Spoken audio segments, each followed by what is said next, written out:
దేవుని వారులారా, దేవుని ప్రజలారా, రాత్రికాల సమయంలో కొన్ని దేవుని ఆలోచనలు అనగా బైబిల్ గ్రంథంలో నుండి విలువైన సంగతులు కొన్నిగా మనం మొదటిగా నా నీతిని నా రాజ్యాన్ని వెతకాలన్న ఆ దేవుని ఆలోచనను బట్టి ఈ యొక్క దినము పరలోక రాజ్యము గురించి కొన్ని మాటలుగా మనము పరిశీలించి ధ్యానిస్తామండి. పరలోక రాజ్యములో ఎవరు స్వతంత్రించుకుందరు అనే అంశం మీద కొన్ని మాటలుగా మనము గ్రంథం నుండి పరిశీలిస్తున్నామండి. మరొకసారి చేరువచ్చిన మిత్రులందరికీ ప్రభునామంలో హృదయపూర్వక నిండు కృతజ్ఞతలండి, వందనములు. గ్రంథంలో నుండి యోహాను సువార్త 14వ అధ్యాయము 2-3 వచనాలు మనము మరొకసారి చదువుకున్నామండి. యోహాను సువార్త 14వ అధ్యాయము 2-3 వచనాలు. నా తండ్రి ఇంట అనేక నివాసములు కలవు, లేని ఎడల మీతో చెప్పుదు, మీకు స్థలము సిద్ధపరచ వెలుచున్నాను.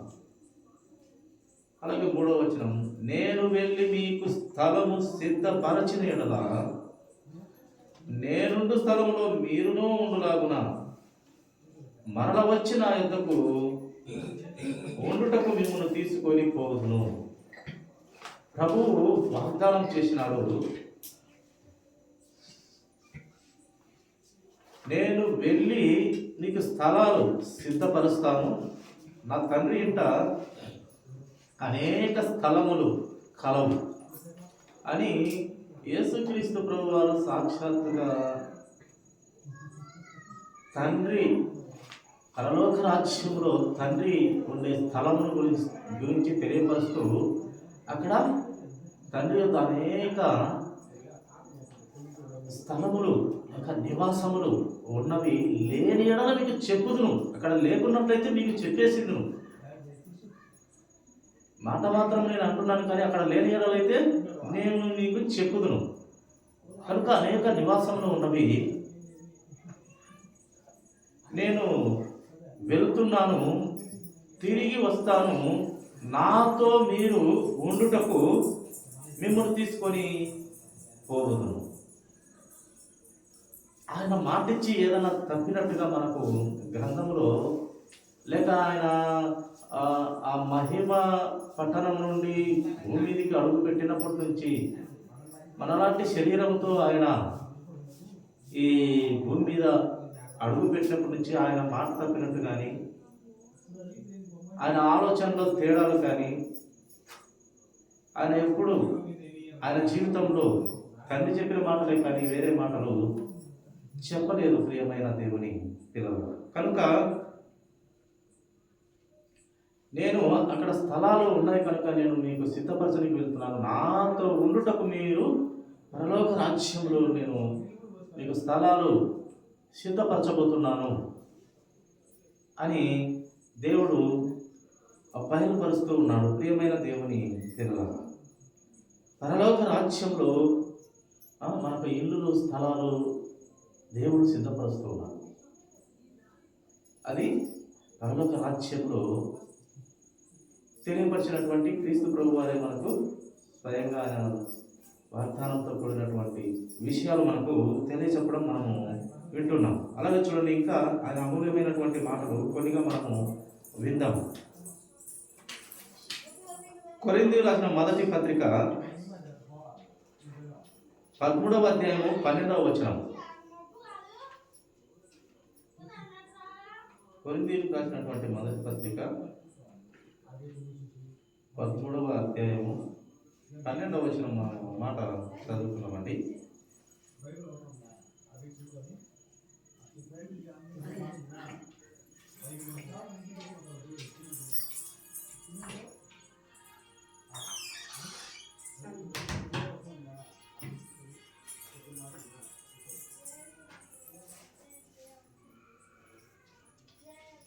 కొరింథీయులకు రాసినటువంటి మొదటి పత్రిక 13వ అధ్యాయం 12వ వచనం.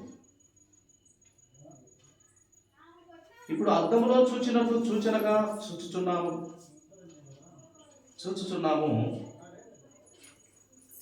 అప్పుడు ముఖాముఖిగా చూతుము. ఇప్పుడు కొంత మట్టుకే ఎరిగి ఉన్నాను. అప్పుడు నేను పూర్తిగా ఎరగబడిన ప్రకారము పూర్తిగా ఎరుగుదును. వాక్యాన్ని బట్టి ఇక్కడ భక్తుడు తెలియపరుస్తున్నాడు. వాక్యాన్ని బట్టి భక్తుడు తెలియపరుస్తున్నటువంటి విలువైన ఆలోచన ఏంటంటే, ఇప్పటికైతే వాక్యంతో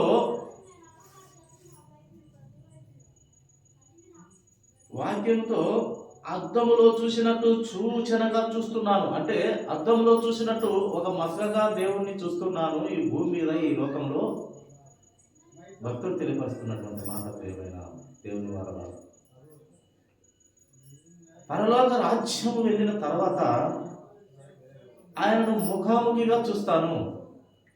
ఇక్కడైతే ఈ భూమి మీద అయితే సూచనగా చూస్తున్నాను, పరలోక రాజ్యంలో అయితే దేవునితో ముఖాముఖిగా స్పష్టముగా తేటగా చూడగలము అని భక్తుడు గ్రంథంలో మనకు బయలుపరిచినాడు.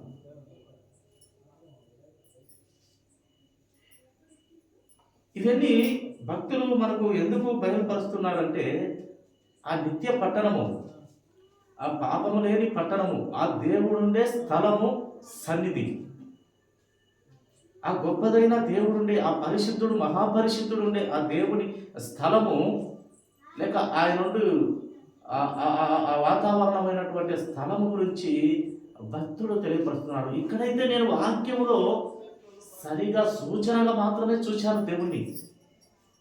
సూచనగా అంటే వాక్యాన్ని నమ్మే నేను గ్రహిస్తున్నాను అంతే. నిజంగా చూసిన వాళ్ళు ఎవరు లేరు ఆనాడు అపోస్తలుడు తప్పితే. వాళ్ళు రాసిన వాక్యాన్ని బట్టి మనము నమ్ముతున్నాం, ఆయన మనము చూడలేదు. ఈ కాలంలో, ఈ కృపాకాలంలో వాళ్ళైతే చూడగలిగినారు. ఇంకా పూర్వీకులు, మన పితరులు, వాళ్ళు కూడా వాక్యాన్ని నమ్మి సూచనగా మాత్రమే చూడగలిగినారు. అర్థంలో చూసినట్టు వాక్యం అనే అర్థంలో మాత్రమే చూశారు, వాక్యంలో చూశారు, నిజంగా ఎవరు చూడలేదు. కానీ భక్తుడు ఇక్కడ తెలియపరుస్తున్నాడు, నేను పరలోకం వెళ్ళిన తర్వాత ఆయనను తేటగా చూస్తాను, లేక ముఖాముఖిగా చూస్తాను అని భక్తుడు మనకు బయలుపరుస్తూ ఉన్నాడు.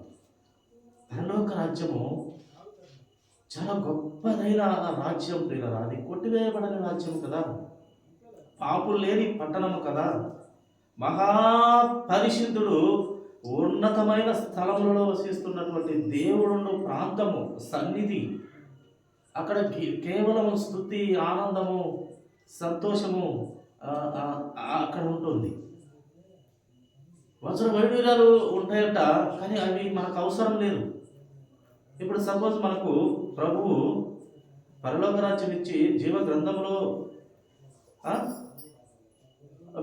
మన పేరు రాసి నిత్యత్వంలో అనగా పరలోక రాజ్యంలోనే అనేక ముత్యములతో కూడిన, లేక అనేక రత్నములతో కూడిన బంగారు వీధుల్లో, ఇంకా వజ్ర వైడూర్యాల్లో మనకు స్థలం ఇచ్చి అక్కడ పెట్టి, అక్కడ ప్రభువు మనకు కనపడకుంటే, అక్కడ మనకు ప్రభు సన్నిధి, ప్రభు ముఖాముఖి, ప్రభువును ముఖమును తేటగా చూడలేకపోతే ఇవన్నీ మనకు వ్యర్థమే ప్రియులారా. ఇప్పుడు ఈ భూమి మీద అనుభవిస్తున్నటువంటి ధనవంతులకు ఇవన్నీ ఉన్నాయి, కానీ ప్రభువును ముఖాముఖిగా చూసే ధన్యత లేదు. దేవుడు చెప్పిన వజ్ర వైడూర్యాలు ఇంకా ఇంతకన్నా ఇంకా ఎక్కువ అన్ని వసతులతో కూడినటువంటి ఆ ధనవంతులు అనుభవిస్తున్నారు, కానీ ప్రభువును చూడట గొప్ప విషయం. అది సృష్టికర్తను చూడట గొప్ప విషయం. కనుక మనకు అన్ని ఇచ్చి, వజ్ర వైడూర్యాలతో కూడిన ఇల్లు, అక్కడ ఉన్న వాతావరణం అంతా బాగా ఇచ్చి, ఆ వాతావరణంలో లేక ఆ పరలోక రాజ్యంలో ప్రభువు లేడు అని ఒక మాట మనకు తెలియపరిచినట్లయితే మనకు అవన్నీ వ్యర్థమే. మనకు ప్రభువు ముఖ్యం. వజ్ర వైడూర్యాలు, ఆ రత్నాలు, ఆ ఇల్లులు, ఆ బంగారు వీధులు అవి ముఖ్యం కాదు. మనకు ప్రభువు సన్నిధి, ప్రభువును చూసే ధన్యత మనకు కావాలి. ఇవన్నీ ఆటోమేటిక్గా అక్కడ ఉంటాయి. నువ్వు అడిగినా అడగకపోయినా, ఆ వీధిలో నడవకపోయినా అవన్నీ ఆటోమేటిక్గా ఉంటాయి అక్కడ. కానీ ప్రభువు సన్నిధి లేకపోతే అవన్నీ ఉన్నా కూడా మనకు వ్యర్థము అని మనము గ్రహింపవలసిన వారమై ఉన్నాం ప్రియమైన దేవుని పిల్లలారా. కనుక మనకు ప్రభు ముఖ్యం. అందుకే ఇక్కడ ఈయన అంటున్నాడు వజ్రబైడూర్యాలు అది ఇది మంచి ఇండ్లు మంచి స్థలము అని ఈ భక్తులు తెలియపరచలేదు, కానీ ఆయనను వాక్యముతో సూచనగా మాత్రం నేను చూడగలుగుతున్నాను. కానీ ముఖాముఖిగా పరలోక రాజ్యములో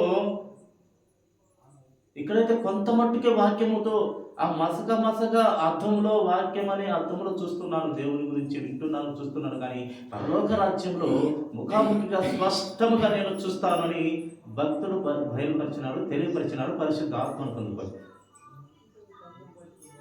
కనుక ప్రియమైన దేవుని ప్రజలారా, దేవుని ఆలోచనలో ఉన్నటువంటి బిడ్డలారా, మనకు ముఖ్యమైనది ఈ లోకంలో అయితే నిజంగా ప్రతి ఒక్కరము అందరము ఈ లోక సంబంధమైనటువంటి ధనము కానీ, సంతోషం కానీ, ఆనందం కానీ, శారీరక సంతోషాలు కానివ్వండి, ప్రతి విధమైన సాతానుగాడు చూపించే అన్ని రకములైనటువంటి సంతోషాల్లో మనము మునిగి తేలుతుంటాం. కానీ అక్కడ అన్ని సంతోషాలు మనకు పెట్టి ప్రభువుకి కనపడకుంటే, ప్రభు సన్నిధి మనకు ఆయన ముఖము కనపడకుంటే ఎన్ని ఇచ్చినా వ్యర్థమే అని మనకు ఆత్మదేవుడు పరచకనే బయలుపరుస్తూ ఉన్నాడు. కనుక మనకు ముఖ్యమైనదంటే పరలోక రాజ్యం వెళ్ళినాక ప్రభు సన్నిధి, ప్రభువును మనము ముఖాముఖిగా చూడాలి. ప్రభువును దూరం నుంచైనా ఆయన స్పష్టంగా చూడగలగాలి. అది మనకు ధన్యత.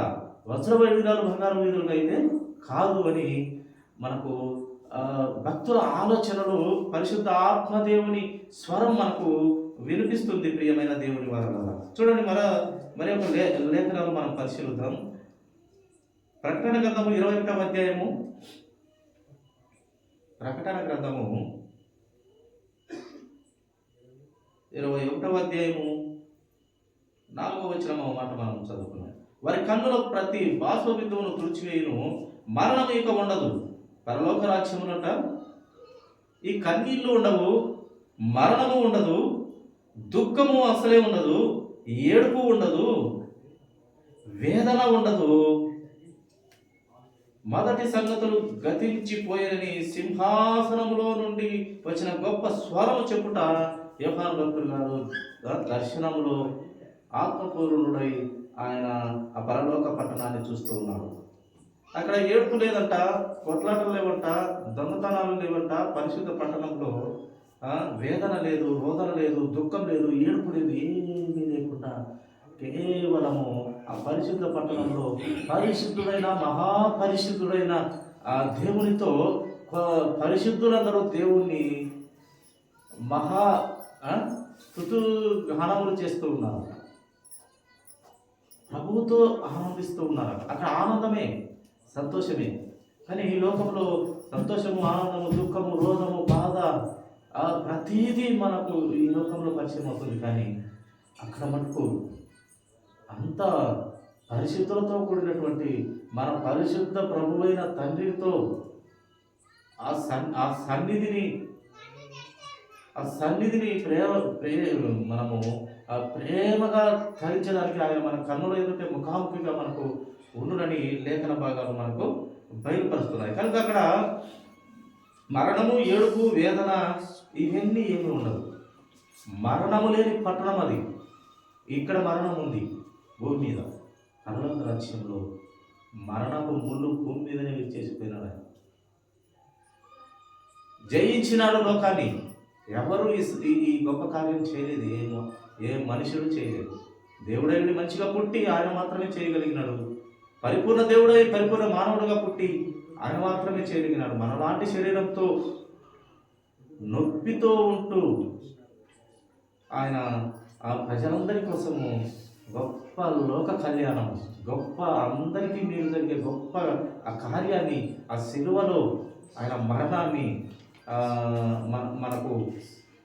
మనం అనుభవించిన ప్రతి ఆయన మీద జరిగిన ప్రతి దాడి, ఆయన మీద జరిగిన ప్రతి ఏమంటాము శూలాలతో కూర్చోడం కానీ, ముళ్ళ కిరీటం కానీ, పిడుగుతులు కానీ, ముఖం మీద ఉమ్మి వేయడం కానీ, ప్రక్కపు బల్లుతోటు కానీ, ఈదురముడు కాళ్ళతో చేతులతో కొట్టడం కానీ, పిడుగుతులు గుద్దడం కానీ, కొరడాలతో చీల్చివేయడం కానీ, తన్నుతూ ఆయన ఏమన్నా చేసినారంటే ఏం చేయలేదు. అన్నీ మన కోసం పడ్డారు. అది కూడా ఎందుకంటే పరలోక రాజ్యంలో నీవు పవిత్రునిగా చేసేదానికి ఆయన రక్తము కావాల్సి వచ్చింది, ఆ పరిశుద్ధ రక్తం కావాల్సింది వచ్చింది. ఇందాక మనం పాటలో పాడుకున్నట్టు రక్తము ఆయనది, నిష్కలంకమైన రక్తము, పరిశుద్ధ రక్తము, ప్రతి పాపము నుండి కడిగేసి ఆ రక్తం కావాలనేసి మన పాప భారం అంతా, ప్రపంచంలో బ్రతుకుతున్న ప్రతి మనిషి పాప భారం అంతా ఆయన కలువరి శిలువలో బాధపడుతూ, శ్రమలు పడుతూ, హింసలు పడుతూ, ముఖం మీద ఉండివేయబడుతూ ఆయన అలా భరిస్తూ వచ్చి ఈ కల్మషము లోకములో కల్మషాన్ని తీసివేసి పవిత్రత ఇచ్చి పరిశుద్ధ పట్టణంలో నిన్ను నన్ను అందరినీ చేర్చడానికి ఆయన ఎంత కృప కలిగిన దేవుడుగా మనకు జీవగ్రంథంలో కనపడతారంటే ఆయన కృప అపరిమితం, పరిమితమైనది కాదు, అపరిమితమైనది. ఆయన ప్రేమ కానివ్వండి, ఆయన కృప కానివ్వండి, అపరిమితమైనది. కనుక అట్టి పరలోక రాజ్యములో ప్రతి మనిషిని అక్కడ రావాలని కోరుకుంటున్నాడు. యెషయా గ్రంథము 25వ అధ్యాయము 8వ వచనము. యెషయా గ్రంథము 25వ అధ్యాయము 8వ వచనం చదువుకుందామండి. మరెన్నడూను ఉండకుండా మరణమును ఆయన మింగివేయు. మరణం అనేది పరలోక రాజ్యంలో లేకుండా ఆయన మింగివేసినాడు. మరణము ముళ్ళు విరిచి తిరిగి లేవగలుగుతూ వచ్చినాడు దేవుని కుమారుడు కనుక. దేవుని శక్తి పొందుకొని మరణపు ముళ్ళు విరిచేసి ప్రథముగా ఆయన లేచినాడు. రెండవ పదముగా మనములు కూడా అదే స్థితిలో లేని పరిశుద్ధ పట్టణంలోకి ఆహ్వానం పలుకుతూ ఉన్నాడు దేవుడు. ఆల్రెడీ ఆయన ఒక ఫలముగా మరణపు ముళ్ళు విరిచి మరణాన్ని, ఈ లోకాన్ని జయించి వెళ్ళాడు ఆయన తండ్రి వద్దకు. మనమను కూడా రెండవ రాకడగా చనిపోయినప్పటికీ తిరిగి లేపి, ఇదే శరీరాన్ని తిరిగి లేపి, ఇదే శరీరానికి మహిమ శరీరాన్ని ఇచ్చి, ఆత్మ సంబంధమైన శరీరం మనకిచ్చి ఆయన సన్నిధిలో ఉంచుకున్నట్టుకు ఆయన ఎంత తాపత్రయపడుతున్నాడు ప్రియమైన దేవుని పిల్లల. కనుక ప్రభు అయిన యెహోవా ప్రతి వాని ముఖం మీది బాష్ప బిందువులను తుడిచివేయును, భూమి మీద నుండి తన జనుల నిందను తీసివేయును.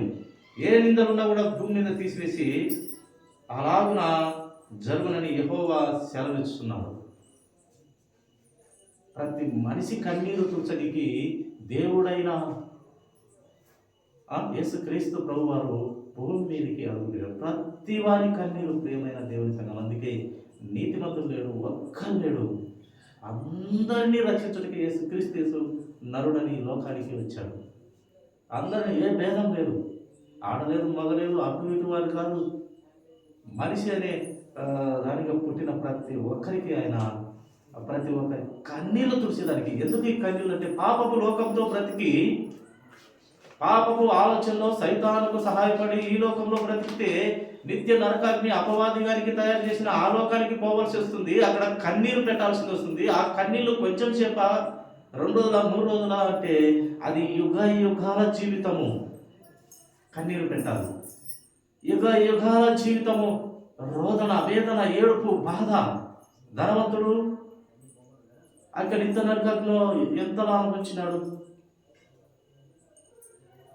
అయ్యో అబ్రహామా, లాజరును పంపయ్యా, ఒకప్పుడు నా ఇంటి బయట పాపం కూర్చొని ఉండే, ఒకే ఒక ముద్ద అంటే పెట్టలేదు, కానీ ఆయన పిలిచి ఒక సుక్క నీటి పొట్టు నా నోట్లో తరపుమని చెప్పుకుంటే, అయ్యా నీకు మాకు చాలా అగాధం ఉంది నాయన, ఇది భూలోకం కాదు నాయన, నువ్వు ఇష్టం వచ్చినట్టు నడుచుకోవాలి.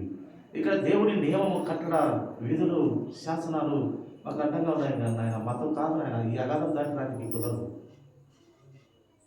నీవు భూమి మీద అయితే సకల సంపదలతో నీవు అనుభవిస్తూ వచ్చినావు, కానీ ఈ యొక్క ఆచరణ పడిన ఇతడు, ఈ దరిద్రుడు, ఈ పేదవాడు ఆకలి లేక కురుకులతో, కురుకులు కుక్కలు నాకుతున్నాయి, ఇంటి వాకిటి బయట పడి లేవలేని స్థితిలో ఉంటే ఒక్క ముద్ద నీవు పెట్టలేకపోయినావు. అక్కడ నువ్వు అనుభవించింది సాగనా, ఇక్కడ నువ్వు ఇది అనుభవించు, నరకం అనుభవించు అని మనము ఆ ధనవంతుని స్టోరీ మనం వింటాం. ఆ ధనవంతుని ఆ ఉపమానము మనకు ప్రభు పెట్టాడు. ఇప్పుడు మనకు బుద్ధి జ్ఞానం కలుగుడు. ఇప్పుడు మనం బుద్ధి కలిగి ఆ ధనవంతులాగా ప్రవర్తించకుండా ఉండినట్లు మనకు బుద్ధి కలగనికి దేవుడు ఆ యొక్క గొప్ప ఉపమానాన్ని, ఆ నిజమైన ఆ వాస్తవాన్ని మనకు బైబిల్ గ్రంథంలో వ్రాయించినాడు ప్రియమైన దేవుని పిల్లల.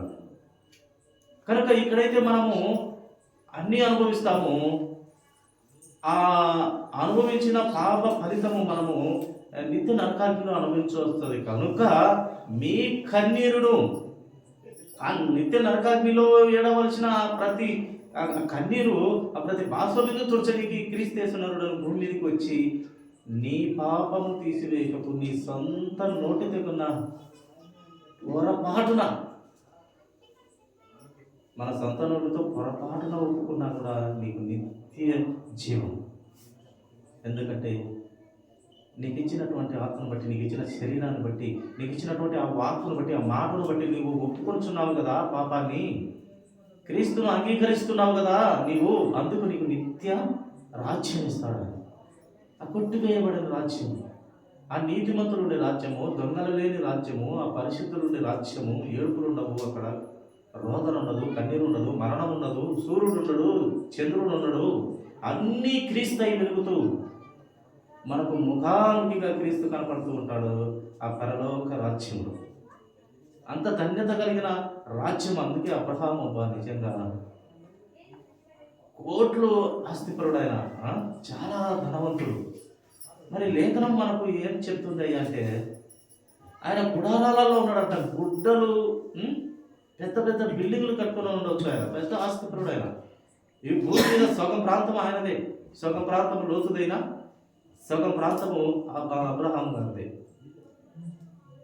ఆయన ఏదంటే అది కట్టుకుని ఉండొచ్చు, పెద్ద పెద్ద ఇల్లు కట్టుకుని ఉండొచ్చు, ఏది అనుకుంటే అది ఆయన చేసుకుని ఉండొచ్చు. కానీ ఆయన లేఖనం రాయిస్తూ వచ్చింది పరిశుద్ధ ఆత్మదేవుడు అతని విశ్వాసాన్ని వ్రాయిస్తూ వచ్చాడు. ఒకేసారి వాక్యం వచ్చి మాట్లాడింది అబ్రహాముతో.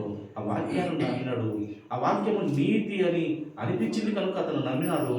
నమ్మిన దాని ప్రకారము ఆయన చెప్పిన మాట ప్రకారం నడుచుకుంటూ వచ్చినాడు. విశ్వాసులకు తండ్రి అయినా.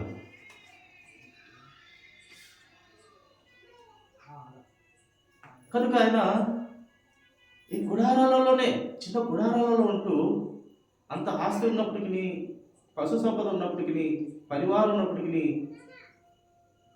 ఈ భూమి మీద సగం ఆస్తి ఉన్నప్పటికీ, భూమి అంతలో కూడా సగం ఉన్నప్పటికీ, సగం లోతుకి ఇచ్చిన ఆయనంట గుడారాలలో ఉంటుంది ఆ నిలువరమైన పట్టణము, కొట్టివేయబడే పట్టణము ఈ భూమి, నిలువరమైన పట్టణము పరలోక రాజ్యము. ఆ నిలువరమైన పట్టణం కోసమే ఎదురు చూసినాడట. ఇది మనకు బుద్ధి జ్ఞానం కలుగుటకు దేవుడు స్పష్టమైన వాక్యాన్ని అబ్రహాము జీవితంలో నుండి వెలికి తీసినాడు దేవుడు, పరిశుద్ధాత్మ దేవుడు. ఎందుకు మనకు బుద్ధి కలగాలి. ఆయన ఎంత ఆస్తిని చూడాలి. ఆయన ఏ రోజన్నా ఒక మంచి విద్య కట్టుకుందామని అనుకునేది, చిన్న గుడారంలో మాదిరి ఉంటూ ఆ నిలువరమైన పట్టణం కోసమే ఎదురు చూచినాడు. ఆ యేసుక్రీస్తు ప్రభు అనే వాక్యం అనే యేసుక్రీస్తు ప్రభును అర్థంలో సూచనగా చూసి బ్రతికినాడు. ఆ నిలువరమైన పట్టణం కోసం బ్రతికినాడు. నీవు అలా బ్రతకవా అని మనకు క్వశ్చన్ మార్క్. మనకు ఆయన ఇలాగా అడుగుతున్నాడు ఆ భక్తుని జీవితం ద్వారా. కనుక దేవుని పిల్లలారా, పరలోక రాజ్యం చాలా విలువైనది, చాలా శక్తివంతమైనది. ఈ లోక రాజ్యంలో కంటే ఆ రాజ్యము చాలా గొప్పది. ఎందుకు గొప్పది ఆ రాజ్యం అంటే బంగారుందనో వజ్ర వైడూర్యాలున్నో అని కాదు. ప్రభువు అక్కడ ఉంటాడు, అక్కడ ఆయన నివసిస్తాడు, ప్రభు సన్నిధి అక్కడ మనకు దొరుకుతుంది. అందుకు అది గొప్పదైన రాజ్యం. ఆ రాజ్యంలో పాపం ఉండదు, మరణం ఉండదు, సూర్యుడు ఉండడు, చంద్రుడు ఉండడు, అన్ని రకాల సకల సంపదలు అన్నీ ఉంటాయి. క్రీస్తు లక్షణంగా అక్కడ నివసిస్తాడు. క్రీస్తుతో కూడా మనము నివసిస్తాము. క్రీస్తును మనము ముఖాముఖిగా చూడగలము. అంత గొప్పదైన ధన్యతైన రాజ్యం, పరలోక రాజ్యం ఏమైనా దేవుని పిల్లలు. ఎబ్రీయులకు రాసినటువంటి పత్రిక, అపోస్తలుడైన పౌలు గారు రాసిన ఎబ్రీ పత్రిక చూడండి, కొన్ని మాటలు చదువుతాము. 4వ అధ్యాయము 9వ వచనం మనం మాట్లాడుతుంది. కాబట్టి దేవుని ప్రజలకు విశ్రాంతి నిలిచి ఉన్నది. విశ్రాంతి ఎక్కడ మనకు అంటే చనిపోయిన తర్వాత నిజమైన విశ్రాంతి ప్రభు దగ్గర.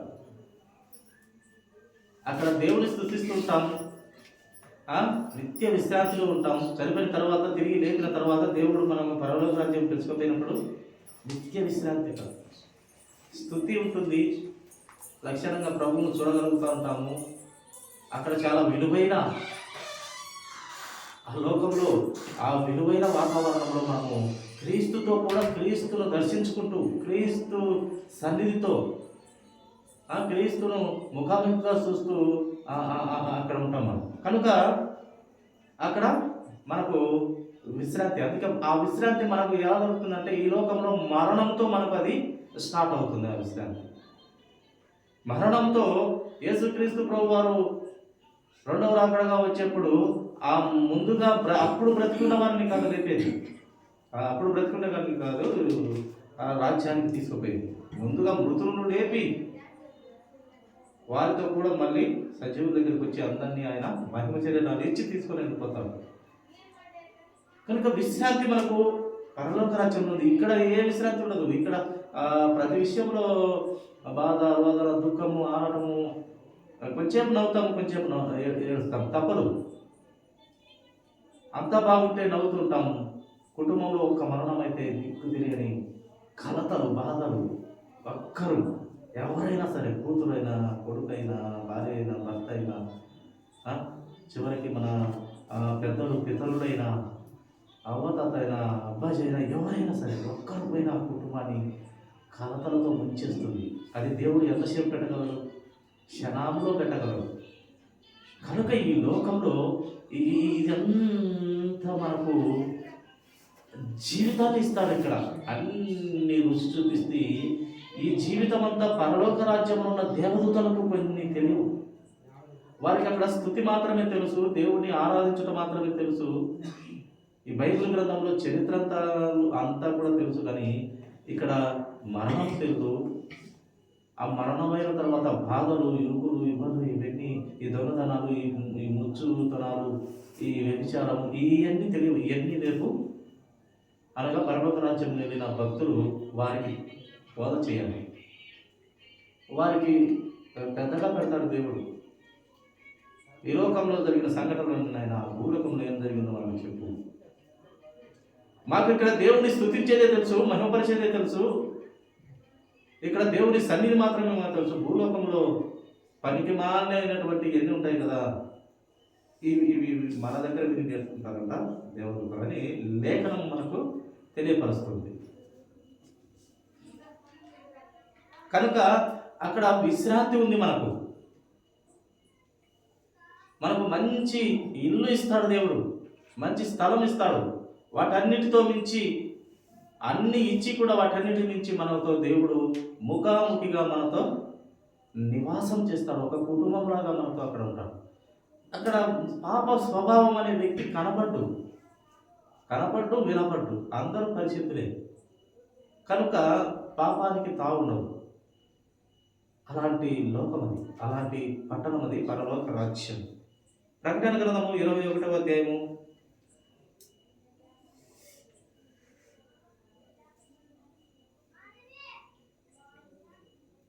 27వ వచనం.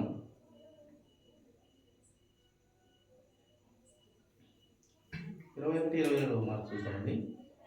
గొర్రెపిల్ల యొక్క జీవగ్రంథముతో వ్రాయబడిన వారే దానిలో ప్రవేశింతురు కానీ నిషిద్ధమైనదేదైనను, అసహ్యమైనదేదైనను, అబద్ధమైనను జరిగించువాడైనను దానిలోనికి ప్రవేశింపడు.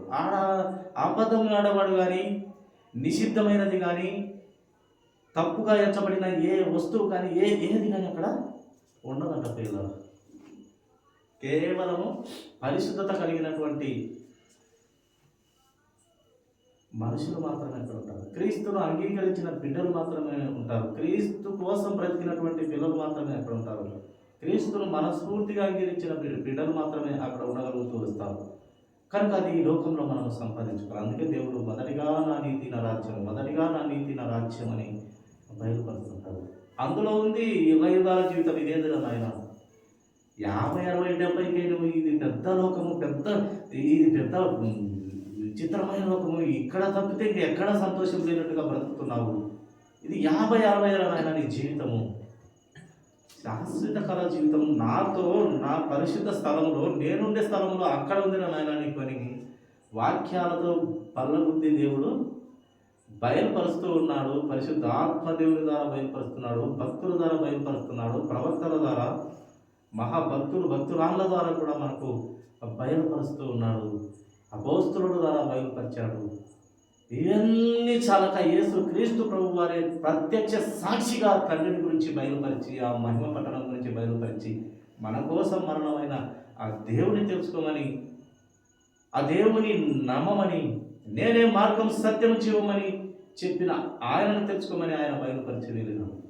అట్టి దేవుణ్ణి మనము కొనగానే విశ్వసించే బిడ్డలుగా ఉండాలి.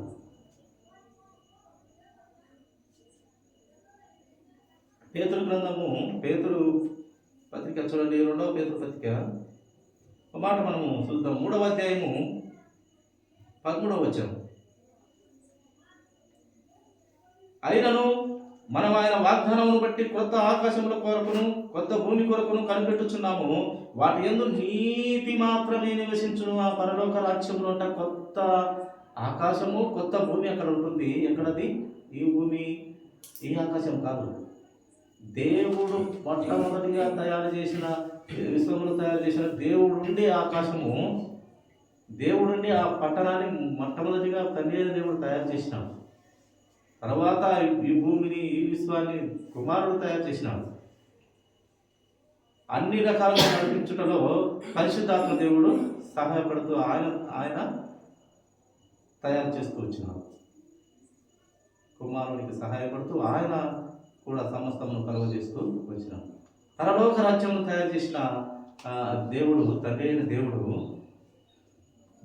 వాగ్దానాన్ని బట్టి ఏం చెప్తున్నాడంటే, కొత్త ఆకాశం కొత్త భూమి అక్కడ ఉంది. అక్కడ సూర్యుడు లే, చంద్రుడు లే, ఇంకా నక్షత్రాలు ఏం లే, సముద్రం కూడా లే. అంత వాతావరణంతో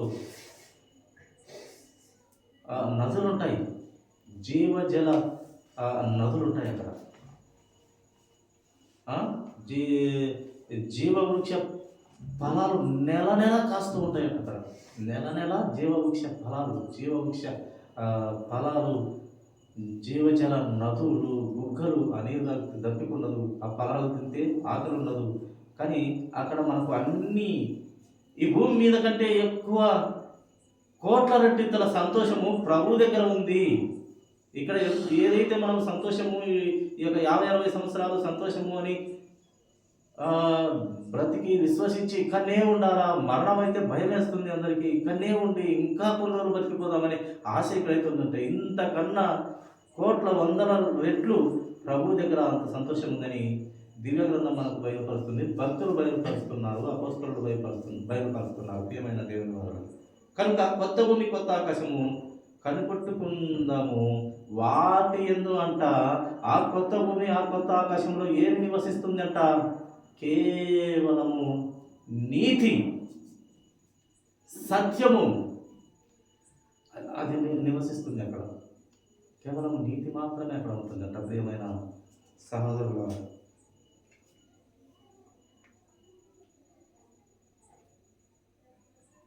చివరిగా 2 లేఖనాలను మనము జ్ఞాపకం చేసుకొని ముగించుకుందామండి.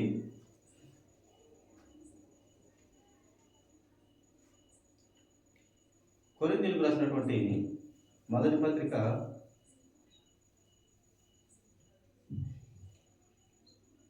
15 అధ్యాయము 42వ వచనం నుండి కొన్ని మాటలు మనం చదువుదామండి. మృతుల పునరుత్థానమును, అలాగే శరీరము క్షయమైనదిగా విత్తబడి అక్షయమైనదిగా లేపబడును, ఘనమైనదిగా విత్తబడి మహిమ కలదిగా లేపబడును. ఈ శరీరం భూమి మీద అయితే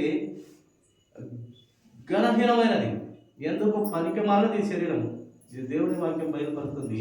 శరీరము కేవలము నిష్ప్రయోజనము, ఆత్మయే జీవింపజేయదు. ఈ శరీరం అయితే నిష్ప్రయోజనమే. ఇదే శరీరంతో మనకు ఆత్మ సంబంధమైన శరీరంతో మహిమ శరీరాన్ని ప్రభు మనకిస్తాడు. ఆ విధంగా మనము లేపబడతాము. ఈ శరీరము విత్తబడి చనిపోతుంది, మహిమ శరీరంతో ఇదే శరీరానికి మహిమ శరీరాన్ని ఇచ్చి మనము ఆత్మీయంగా లేపబడతాము. అది అక్కడ మనము ఆ రాజ్యానికి కొనుక్కోబడతాం. ప్రియమైన దేవుని సంగమం కనుక బలహీనమైనది విత్తబడి, ఈ బలహీనమైనది శరీరము విత్తబడి అనగా చనిపోయి ఎలాంటిది మళ్ళీ తిరిగి లేస్తుందంట. ఒక ఇతరం భూమిలో వేస్తాము, అది చనిపోయి తిరిగి మళ్ళీ మొలకెత్తి బ్రతుకుతుంది. అలాగే మనిషి శరీరం చనిపోయి మళ్ళీ తిరిగి ఏ విధంగా లేస్తుందంట? బలహీనమైనదిగా విత్తబడి, బలహీనమైనదిగా చనిపోయి, బలమైనదిగా మహిమ శరీరాన్ని ధరించుకొని మనము ప్రభు సన్నిధిలో, ప్రభుతో కూడా ఆయన సన్నిధిలో మనము ఉండగలుగుతూ పోతున్నాం. ప్రియమైన దేవుడి సంగమా, ఇది దేవుడు ఇచ్చినటువంటి వాగ్దానం, దేవుడు చెప్పినటువంటి సత్యమైన సంగతులు. కనుక ప్రకృతి సంబంధమైన శరీరము విత్తబడి, ఈ ప్రకృతి సంబంధమైన, భూమి సంబంధమైన, ప్రకృతి సంబంధమైన ఈ శరీరము చచ్చిపోయి విత్తబడి పూడ్చివేయబడి ఎలాంటిది లేపబడుతుందంట చూడండి. ఆత్మ సంబంధమైన శరీరముగా లేపబడదుము. ఆత్మ సంబంధమైన శరీరాన్ని దేవుడు ఇస్తాడు మనకు. ఆ విధంగా లేపబడి దేవుడు మనల్ని తీసుకెళ్తాడు పరలోక రాజ్యానికి. ఈ శరీరం కేవలం నిష్ప్రయోజనమని లేఖనము చాలా బలంగా మనకు బయలుపరుస్తుంది. ప్రియమైన దేవుని, అందుకే ఈ శరీరం మీద ఒక రోజు చనిపోతాం అందరం. అది మామూలు మనసు గుర్తుపెట్టుకోవడం అంతే. కానీ అది ఆ వరం ఏంటంటే మనకు తెలియకుండా వచ్చేది మరణం. అది గొప్ప వరం మనకు. అది ముందుగానే చెప్తే ఇంకా అంతకన్నా ముందే చనిపోతాం మనం. కనుక అది వరంగా మనం గుర్తించుకోవాలి. అందుకే ఈ లోక కవులు కానీ పుట్టినవాడు మరణించక తప్పదు అని చెప్తూ ఉంటారు. పుట్టినవాడు మరణించక తప్పదు, మనము తప్పదు. శరీరము నిష్ప్రయోజనమైనది, కానీ ఆత్మ జీవింపజేస్తుంది. ఈ ఆత్మ శరీరాన్ని మళ్ళించి దేవుడు ఆ ఆత్మల లోకంలో ఆత్మగా ఉండే దేవుని పట్టణంలో మనల్ని చేర్చబోతున్నాడు. అది నిజము. కనుక ప్రకృతి అనేది ఇక్కడ పాతి పెట్టబడుతుంది. దానికి శరీరం ఉన్నది కనుక ఆత్మ సంబంధమైన శరీరం కూడా ఉన్నది. ఆత్మ సంబంధమైన శరీరం ఉన్నది. అది దేవుని దగ్గరికి వెళ్ళబడుతుంది, దేవుని దగ్గరికి పిలవబడుతుంది. చివరిగా ఒక మాట చూసుకొని ముగించుకుందామని. కీర్తనల గ్రంథము 16వ అధ్యాయము ఒకే మాట. కీర్తనల గ్రంథము 16వ అధ్యాయము 11వ వచనం చదువుకున్నామని. జీవ మార్గమును నీవు నాకు తెలియజేసేదవు, నీ సన్నిధిని సంపూర్ణ సంతోషము, నీ కుడి చేతిలో నిత్యము సుఖములు కలవు. భక్తులు తెలియపరిచినారు చూడండి పరలోక రాజ్యం గురించి. దావీదు కీర్తనలో భక్తులు తెలియపరుస్తున్నాడు. ముందు జరగబోయే పరలోక రాజ్యం గురించి తెలియపరుస్తున్నాడు. పరిశుద్ధాత్మను పొందుకొని జీవ మార్గమును నీవు నాకు తెలియజేసినావు, జీవ మార్గాన్ని తెలుపుతున్నావు ప్రభువా. నీ సన్నిధిని సంపూర్ణ సంతోషము. ఈ భూలోకంలో సంపూర్ణ సంతోషం కాదు ఇది. ఇది అల్పము, స్వల్పము, కొంచెము, చిన్నది, పెద్దది మనకు ఎక్కువైనది పరలోక రాజ్యంలోనే ఉన్నది. కనుక సంపూర్ణమైనదైతే భూమి మీద అయితే కాదు, కానీ సంపూర్ణమైన సంతోషము ప్రభువు దగ్గర పరలోక రాజ్యంలో ఉంది. నీ కుడి చేతిలో నిత్యము సుఖములు గలవు. ఆయన దేవునిచ్చి కుడి చేతులు ఉంటా నిత్యము సుఖములు గలవు పరలోక రాజ్యం. ఏ రాజ్యంలో అయితే కాదు. కనుక ప్రియమైన దేవుని సంగమా, ఇంకా మనకు లేఖనాలు పరలోక రాజ్యం గురించి కొన్ని ఉన్నాయి, కానీ సమయం ఎక్కువైన కనుక ఈ మాటలు ముగించడానికి సిద్ధంగా ఉంటూ ఈ కొద్ది మాటలు దేవుడు దీవించునుగాక. మన హృదయాలలో దేవుని సత్యమైన వాక్యము నివసించునుగాక. అటు ధన్యత పరిశుద్ధాత్మలు ప్రతి హృదయంలో దేవుని వాక్యంతో హృదయాలను తెరిచి పరలోక రాజ్యానికి దారి ఇచ్చునుగాక. కొద్ది మాటలు దేవుడు దీవించునుగాక. కష్టాలు వచ్చిన ప్రతి చిన్న ప్రార్థన. మహాపరిశుద్ధుల స్తోత్రాలు